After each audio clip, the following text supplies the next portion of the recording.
Hi అండి. అందరికీ నమస్కారం. Welcome to my YouTube channel Sowji Krish. మీరందరూ ఎలా ఉన్నారండి? మీరందరూ బాగుండాలని మనస్ఫూర్తిగా వేడుకుంటున్నానండి. మనం సాయి సచ్చరిత్రం చదువుతున్నాం గదండీ! ఈరోజు 20వ అధ్యాయం చదవబోతున్నానండి. ఇప్పటి వరకు 19 అధ్యాయాలు చదివానండి. చూడని వాళ్ళుంటే తప్పకుండా చూడండి. చూసిన వాళ్ళు మీకు నచ్చినట్టయితే తప్పకుండా లైక్ చేయండి. అదే విధంగా మీ ఫ్రెండ్స్‌కి, రిలేటివ్స్‌కి తప్పకుండా షేర్ చేయండి. చూసిన వాళ్ళందరూ సబ్స్క్రైబ్ చేసుకోవాలని నేను కోరుకుంటున్నానండి. అదేవిధంగా సబ్స్క్రైబ్ చేసుకున్న వాళ్ళు తప్పకుండా చూడండి. సబ్ ఓం శ్రీ సాయి నాథాయ నమః. శ్రీ సాయి సచ్చరిత్రము 20వ అధ్యాయము. 20వ అధ్యాయంలో మనం ఏం తెలుసుకోబోతున్నామంటే కాకా నౌకరి పిల్ల ద్వారా దాశగను సమస్య పరిష్కరించుట. ఈ అధ్యాయంలో దాశగనుకు గలిగిన ఒక సమస్యను కాకా సాహెబ్ ఇంటిలోని పనిపిల్ల ఎట్లు పరిష్కరించును హేమాడ్ పంతు చెప్పెను. మౌలికముగా సాయి నిరాకారుడు. భక్తుల కోర కోరిక కారమును ధరించెను. ఈ మహాజగన్నాటకమునందు మాయయ్యను నటి సహాయంతో వారు నటుని పాత్ర ధరించిరి. సాయిని స్మరించి ధ్యానింతముగాక. షిరిడీ పోయి ఇచ్చటి మధ్యాహ్న హారతి పిమ్మట జరుగు కార్యక్రమను జాగ్రత్తగా గమనింతుము. హారతి అయిన పిమ్మట సాయి మసీదు బయటకు వచ్చి గోడ ప్రక్కన నిలిచి ప్రేమతోనూ దయతోనూ భక్తులకు ఊది ప్రసాదంను పంచిపెట్టుచుండిరి. భక్తులు కూడా సమానమైన ఉత్సాహంతో వారి సమక్షమున నిలిచి వారి పాదములకు నమస్కరించి వారి వైపు చూచుచు ఊది ప్రసాదపు జల్లు ననుభవించుచుండిరి. బాబా భక్తుల చేతులలో పిడికిళ్లతో ఊదిపోయిచు వారి నుదిటిపై తమ చేతులతో ఊది బొట్టు పెట్టుచుండిరి. వారి హృదయమున భక్తుల ఎడ అమితమైన ప్రేమ బాబా భక్తులని క్రింది విధంగా పలకరించుచుండిరి. అన్నా, మధ్యాహ్న భోజనముకు పొమ్ము. బాబా నీ బసకు పో. బాపు భోజనం చేయుము. ఈ విధంగా ప్రతి భక్తుని పలకరించి ఇంటికి సాగనంపుచుండిరి. ఇప్పటికీ అది అంతయు ఊహించుకున్నచో ఆ దృశ్యములను తిరిగి చూచినంత ఆనందం కలుగును.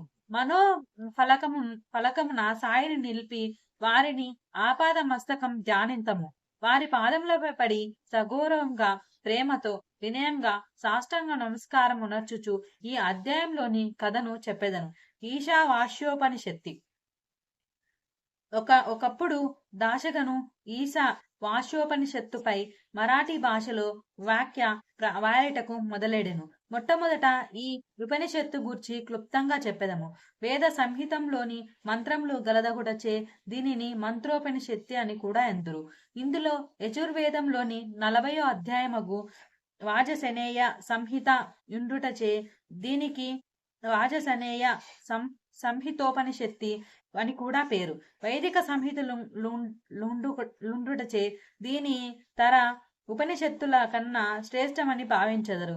దీనికి ఒక ఉదాహరణము ఉపనిషత్తులన్నింటిలో పెద్దదియగు బృహదారణ్య ఉపనిషత్తి ఈ ఈశావాస్యోపనిషత్తిపై వ్యాఖ్య అని పండితుడగు సత్వలేకర్ గారు భావించుచున్నారు.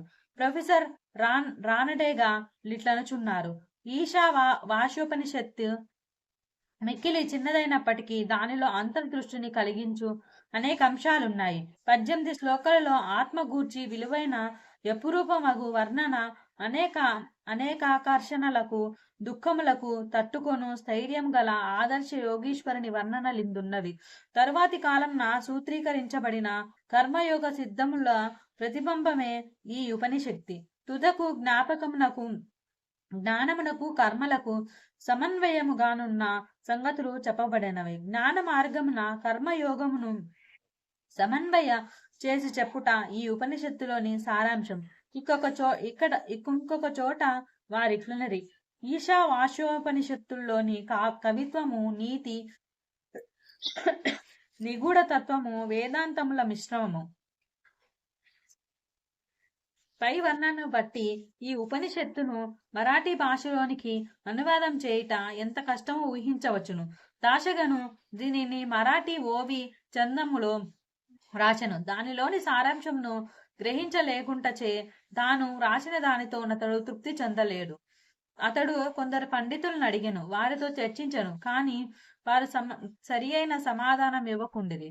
కావున దాశగను కొంతవరకు వికల మనస్కుడాయను. సద్గురువే బోధించుటకు యోగ్యత సమర్థ గలవారు.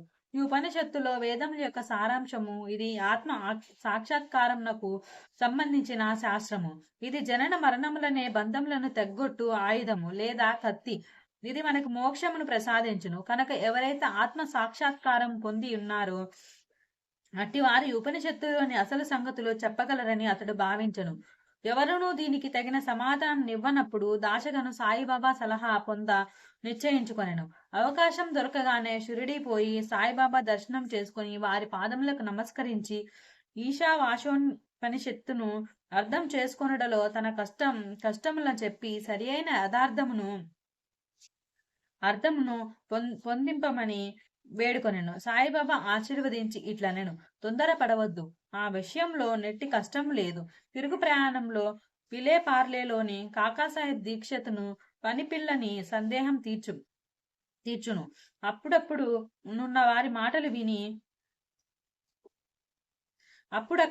ఉన్నవారి మాటలు విని బాబా తమాషా చేయుచున్నారనుకునేరు. భాషా జ్ఞానం లేని పనిపిల్ల ఈ విషయం ఎట్లు చెప్పగలదనిరు. కాని దాశగను అట్లా అనుకోలేదు. బాబా పలుకులు బ్రహ్మవాక్కులు అనుకునేను. కాకా యొక్క పనిపిల్ల బాబా మాటలు ఎందు పూర్తి విశ్వాసం ఉంచి దాశగను షిరిడీ విడిచి విలేపార్లే చేరి కాకాసాహెబ్ దీక్షిత్ ఇంటిలో బస చేసిన. ఆ మరుసటి దినమున ఉదయం దాశగను నిద్రించి లేవగానే ఒక బీద పిల్ల చక్కని పాటను మిక్కిలి మనోహరంగా పాడుచుండెను. ఆ పాటలోని విషయం ఎర్రచీర వర్ణనం. అది చాలా బాగుండెను. దాని కుట్టుపని చక్కగా నుండెననియు, దాని అంచుల చివరలు చాలా సుందరంగా నుండెననియు ఆమె పాడుచుండెను. ఆ పాట నచ్చుటచే దాశగను బయటికి వచ్చి వినెను. అది కాక పని మనిషి నామ్య చెల్లెలు పాడుచుండెను. ఆమె చిన్నపిల్ల. ఆమె చింకి గుడ్డ కట్టుకొని పాత్రలు తోముచుండెను. ఆమె పేదరికము, ఆమె సంతోష భావమును గాంచి దాశగను ఆమెపై జాలిపడెను. ఆ మరుసటి దినము రావు బహదూర్ ఎంవి ప్రధాన్ తనకు దోవతుల చాపులు ఇవ్వగా ఆ పేద పిల్లకు చిన్న చీర నిమ్మని చెప్పెను. రావు బహదూర్ ఒక మంచి చిన్న చీరను కొని ఆమెకు బహుకరించెను. ఆకలితో నకనకలాడుతున్న వారికి విందు భోజనం దొరికినట్లు ఆమె అమితానందం పరవశులయ్యను. ఆ మరుసటి దినమున ఆమె ఆ కొత్త చీరను ధరించెను. అమితోత్సాహంతో తక్కిన పిల్లలతో కలిసి గిర్రున తిరుగుచు నాట్యం చేసెను. అందరికంటే తానే బాగుగా ఆడి పాడెను. మరుసటి దినం చీరను పెట్టెలో దాచుకొని మామూలు చింకి బట్ట కట్టుకుని పని చేయటకు వచ్చెను. కాని ఆమె ఆనందంనకు లోటు లేకుండెను. ఇది ఎంతయో చూచి దాశగను జాలిభావం నెచ్చుకోలుగా మారాను. పిల్ల నిరుపేద కాబట్టి చింకి గుడ్డలు కట్టుకున్నాను. ఇప్పుడు ఆమెకు కొత్త చీర కలదు, కాని దానిని పెట్టెలో దాచుకునేను. అయినప్పటికీ విచారం అనేది గాని నిరాశ అను గాని లేక ఆడుచూ పాడుచుండెను. కాబట్టి కష్టసుఖములను భావములు మన మనోవైఖరిపై ఆధారపడి ఉండమనని అతడు గ్రహించడు. ఈ విషయంలో గూర్చి దీర్ఘాలోచన చేశాను. భగవంతుడు ఇచ్చిన దానితో మనం సంతోషించవలెను. భగవంతుడు మనల్ని అన్ని దిశల నుండి కాపాడి మనకు కావాల్సినది ఇచ్చుచుండెను. కాన భగవంతుడు ప్రసాదించిందంతయు మన మేలు కొరికే అని గ్రహించుము. ఈ ప్రత్యేక విషయంలో ఆ పిల్ల యొక్క పేదరికము, ఆమె చిరిగిన చీర, కొత్త చీర, దానినిచ్చిన దాత, దానిని పుచ్చుకొనిన గ్రహీత భావాభావములు ఇవి అన్ని భగవంతుని అంశములే. భగవంతుడు ఈ అన్నిటి యందు వ్యాపించి ఉన్నాడు. ఇక్కడ దాశగను ఉపనిషత్తులోని నీతిని అనగా ఉన్నదాంతో సంతృష్టి చెందుట, ఏది మనకు సంభవించునో అదే అంతయు భగవంతుని ఆజ్ఞాచ జరుగుచున్నదనియో తుదికది మన మేలు కోరికే అనియో గ్రహించెను. విశిష్టమైన బోధనా విధానం. పై కథను బట్టి బాబా మార్గములు మిక్కిలి విశిష్టమైనదనియో అపూర్వమైనదనియో పాఠకులు గ్రహించి ఎందురు. బాబా షిరిడీని విడువనప్పటికీ కొందరిని మచ్చింద్రగఢ్ కి, కొందరిని కోల్హాపూర్కి గాని సోలాపూర్కు గాని సాధారణ నిమిత్తం పంపుచుండెను. కొందరికి సాధారణ రూపంలోను, కొందరికి స్వప్నావస్థలోను, అది రాత్రి గాని పగలు గాని కనిపించి కోరికలు నెరవేర్చుచుండెను. భక్తులకు బాబా బోధించు మార్గములు వర్ణింపనలవి కాదు. ఈ ప్రస్తుత విషయంలో దాశగను విలేపార్లే పంపి పనిపిల్ల ద్వారా అతని సమస్యను పరిష్కరించును. కాని విలేపార్ల పంపకుండా షిరిడీలోనే బాబా బోధించరాదనియో కొందరు అనుకోవచ్చును. కాని బాబా అవలంబించినదే సరి అయిన మార్గం. కానిచో పేద నౌకరి పిల్ల ఆమె చీర కూడా భగవంతుని సంకల్ప రూపంలే అని దాశగను ఎట్లు నేర్చుకొని ఉండును. ఈశా ఈశావాస్యోపనిషత్తులోని నీతి. ఈశావాస్యోపనిషత్తులోనున్న ముఖ్య విషయము అది బోధించు నీతి మార్గమే. ఈ ఉపనిషత్తులోనున్న నీతి దానిలో చెప్పబడిన ఆధ్యాత్మిక విషయములపై ఆధారపడి ఉన్నది. ఉపనిషత్తు ప్రారంభ వాక్యంలే భగవంతుడి సర్వాంతర్యామి అని చెప్పుచున్నవి. దీనిని బట్టి మనం గ్రహించవలసినదే మానవుడు భగవంతుడిచ్చిన దానితో సంతృష్టి చెందవలెను. ఏలైనా భగవంతుడు అన్నింటి యందు గలడు. కావున భగవంతుడు ఏది ఇచ్చినో అది ఎల్లా తన మేలు కొరికే అని గ్రహించుము. దీనిని బట్టి ఇతరుల సొత్తుకై ఆశించరాదని ఉన్నదాంతో సంతృష్టి చెందవలయను. భగవంతుడు మన మేలు కొరికే దాన్ని ఇచ్చి ఉన్నాడనియు కావున నది మనకు మేలు కలగజేయనని గ్రహించవలేను. దీనిలోని ఇంకొక నీతి ఏమనా మనుష్యుడు ఎల్లప్పుడూ ఏదో తనకు విధింపబడిన కర్మను చేయుచూనే ఉండవలేను. శాస్త్రంలో చెప్పిన కర్మలు నెరవేర్చవలెను. భగవంతుని ఆజ్ఞానుసారం నెరవేర్చుట మేలు. ఈ ఉపనిషత్తు ప్రకారం కర్మ చేయకుండా నుండుట ఆత్మ నాశనమునకు కారణం. మానవుడు శాస్త్రంలో విధింపబడిన కర్మలు నెరవేర్చుట వలన నైష్కాత్మ్య దర్శనము కలుగును. ఏ మానవుడు సమస్త జీవరాశిని ఆత్మలో చూచునో, ఆత్మ ఎన్నిటి ఎందున్నట్లు చూచునో, ఏల సమస్త జీవరాశియు సకల వస్తువులు ఆత్మగా భావించును, అట్టి వాడెందుకు మోహమును పొందును. వాడెందులకు విచారించుము. అన్ని వస్తువులలో ఆత్మను చూడకపోవడిచే మనకు మొహము, అసహ్యము, విచారము కలుగుచున్నవి. ఎవడైతే సకల వస్తుకోటిని ఒక్కటిగా భావించును, ఎవనికైతే సమస్త ఆత్మయగును, అతడు మానవులు పడు సామాన్య బాధలకు దుఃఖ వికారములకు లోనగాడు. ఓం శ్రీ సాయినాథాయ నమః. 20వ అధ్యాయం సంపూర్ణమండి. సద్గురు శ్రీ సాయినాథార్పణమస్తు.